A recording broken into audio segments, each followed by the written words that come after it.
15 رمضان المبارک سے lock down کھولنے کا فیصلہ، مارکیٹیں کھل جائیں گی، ٹرین اور جہاز دوبارہ چل پڑیں گے، بسیں ویگنیں چلانے کا فیصلہ صوبے خود کریں گے۔ وزیر اعظم عمران خان نے بڑا اعلان کر دیا۔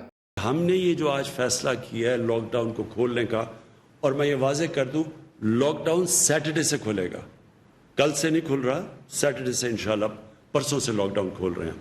ان کا کہنا ہے کہ لوگوں کو خود ذمہ داری لینا پڑے گی، احتیاط کرنا ہوگی، کاروباری زندگی مزید بند نہیں رکھا جا سکتا، مزدور محنت کش بھوکا مر جائے گا، اس لیے مرحلہ وار لاک ڈاؤن کھولا جا رہا ہے۔ وزیر اعظم نے یہ بھی کہا کہ اگر عوام نے احتیاط نہ کی، کورونا کے کیسز بڑھے تو لاک ڈاؤن دوبارہ لگانا پڑے گا۔ وزیر اعظم نے یہ اعلان 7 اپریل کو میڈیا ٹاک میں کیا اور آپ نے بڑے بڑے ناموں والے چینلز کی سکرینز پر دیکھا۔ الف نیوز یہ خبر آپ کو 29 اپریل کو دے چکا ہے، وہ بھی مکمل تفصیلات کے ساتھ، کہ 15 رمضان المبارک سے کاروبار کھولنے کا فیصلہ کر لیا گیا ہے۔ تعلیمی ادارے 15 جولائی تک بند رکھنے کا فیصلہ کیا گیا ہے، اور الف نیوز نے پہلے ہی بتا دیا تھا کہ کاروبار پہلے، تعلیم بعد میں۔ الف نیوز کا سلوگن ہی یہی ہے، الف سے پہلے کچھ نہیں۔ الف نیوز، الف سے پہلے کچھ نہیں۔